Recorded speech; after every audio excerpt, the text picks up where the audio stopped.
नमस्कार। आप देख रहे हैं द रत्नेश टॉक और मैं हूं रत्नेश रंजन। मेरे सभी सामाजिक परिवार के सदस्यों का बहुत बहुत स्वागत है। आखिर हेमंता विश्व शर्मा असम के चीफ मिनिस्टर ने ऐसा क्या किया कि धर्मनिरपेक्षता खतरे में आ गई, धार्मिक भावनाएं आहत हो गई हैं और भाईचारा की चादर आंधी में उड़ गया है। 19 जनवरी को हेमंता विश्व शर्मा ने एक प्रेस कॉन्फ्रेंस किया। उसमें वो ऐसी बात कह गए जिस प्रकार 4 दिन पहले अब्दुल की दाढ़ी कट जाने से भाईचारा धर्मनिरपेक्षता खतरे में आ गया था, तो एक बार फिर से धर्मनिरपेक्षता की जो चादर है वह उड़ गई है। हेमंता ने कहा कि हम एक कानून लाने जा रहे हैं जिसमें 2 से ज़्यादा बच्चे जिनके होंगे उनको किसी तरह की सरकारी सुविधा नहीं मिलेगी। हालांकि केंद्र सरकार की योजनाओं पर यह अभी कानून लागू नहीं होगा, लेकिन राज्य स्तर पर भी यह कानून चरणबद्ध तरीके से लागू किया जाएगा। 2 से ज़्यादा बच्चों पर नियंत्रण करने का मतलब तुष्टीकरण का वोट और फर्जी शांतिप्रिय समुदाय के वोट को गंवा देना और अंततः धर्मनिरपेक्षता भी तो खतरे में आ जाती है। असम में 35% जनसंख्या मुस्लिम आबादी है, तो फिर चीफ मिनिस्टर हेमंता ने यह फैसला कैसे ले लिया तो कैसे लिया? वो फैसला जो अभी तक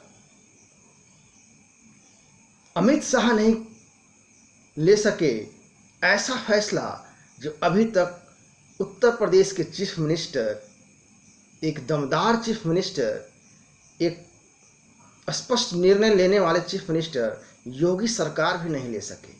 और वो निर्णय असम के चीफ मिनिस्टर, पूर्वोत्तर भारत के एक राज्य असम से मुख्यमंत्री हेमंता विश्व शर्मा लेते हैं। हालांकि 19 जून के प्रेस कॉन्फ्रेंस में हेमंता विश्व शर्मा को तीखे सवालों का सामना करना पड़ा। चीफ मिनिस्टर से सवाल पूछा गया कि आपके माता पिता के भी तो 5 बच्चे हैं, तो फिर आपने यह फैसला कैसे लिया? लेकिन हेमंता विश्व शर्मा का जो जवाब था वह भी काबिले तारीफ है। इस सवाल के जवाब में हेमंता विश्व शर्मा कहते हैं कि 70 के दशक में माँ पिता की तुलना आज के 21वीं सदी में नहीं की जा सकती है। आपको मैं याद दिला दूं या फिर आपको यह स्मरण होगा, 10 जून को हेमंता विश्व शर्मा ने कहा था एक महत्वपूर्ण कानून लाने जा रहे हैं, जब वो मुस्लिम इलाके का दौरा असम में कर रहे थे। उस समय ओवैसी जैसे नेता को लगा कि बस ये हवाई बातें हो रही हैं। गरीबी के मूल कारण जनसंख्या है, इसमें भी कोई दो राय नहीं है। हेमंता विश्व शर्मा ने खुलकर कहा कि बड़े पैमाने पर मुस्लिम समुदाय में पॉपुलेशन कंट्रोल नहीं है, जिसकी वजह से बेसिक सुविधाएं भी अपने बच्चों को वो नहीं दे पाते। फिलहाल केंद्र की योजनाओं पर यह लागू नहीं होगा, जैसा कि चीफ मिनिस्टर ने यह ऐलान किया है। धीरे धीरे केंद्र की योजना पर भी यह लागू होगा। आप एक बात गौर करें, इमामों की सैलरी हो, मदरसों के शिक्षक की सैलरी हो, क्या बढ़ाई गई है? मनमोहन सरकार ने क्या फैसला लिया था? केजरीवाल सरकार बलात्कारी को सिलाई मशीन भेजती है ताकि वो जी कमा सके। देश के संसाधन पर पहला हक अल्पसंख्यक यानी मुस्लिमों का है, ऐसा ऐलान करने वाला यूपीए सरकार, मनमोहनी सरकार, रिमोट कंट्रोल से चलने वाली सरकार, चूंकि यही वोट बैंक है, यही वोट बैंक का आधार है। सरकार में रहकर 5 साल आप कुछ न करें, कुछ भी न करें, बस आप कुर्सी पर बैठे रहें, मदरसों में मौलवियों की सैलरी 500 रुपये बढ़ा दो और मदरसों के 1000-2000 शिक्षकों के सैलरी बढ़ जाने से पूरे कौम की वोट, एक मुश्त वोट मिल जाना तय है।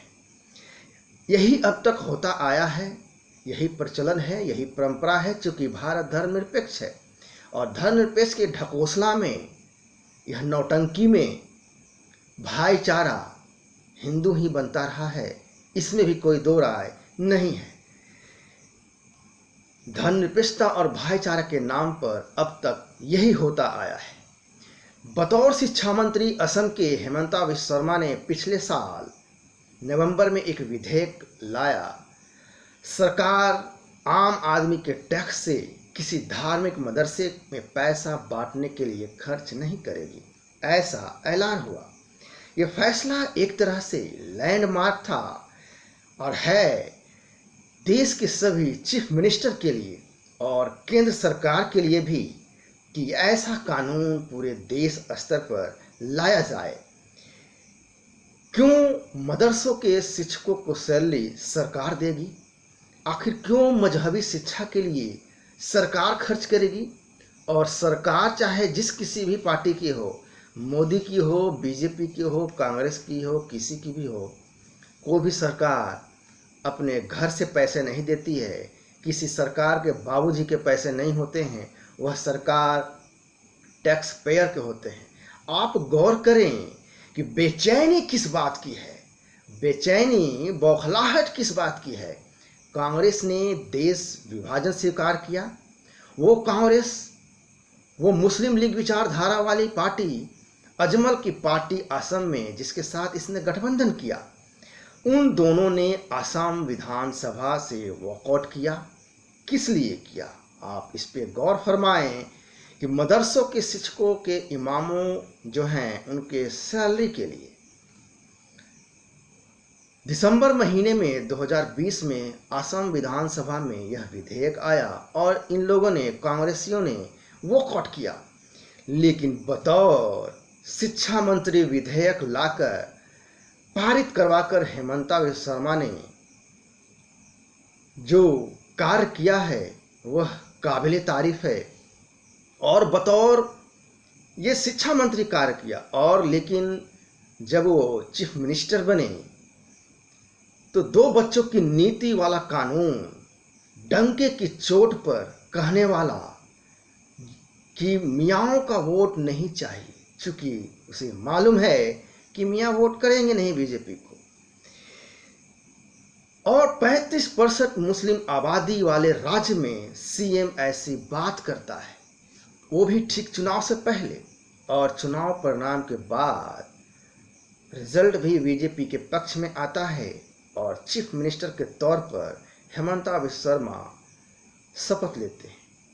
तो आशा की जानी चाहिए कि धर्मांतरण का कानून हो, एनआरसी हो, इस तरह की सिविल कोड हो, यूनिफॉर्म सिविल कोड हो, कहीं न कहीं तो शुरुआत करनी ही पड़ेगी, चाहे वो राज्य स्तर से ही हो।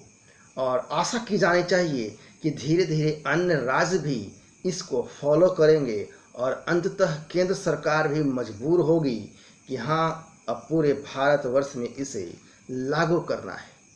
तो ये है पूरा विश्लेषण। आशा करता हूँ आपको ये विश्लेषण अच्छा लगा होगा। मैं फिर मिलूँगा किसी दूसरे मुद्दे के साथ दूसरे वीडियो में। तब तक के लिए नमस्कार, जय हिंद, वंदे मातरम।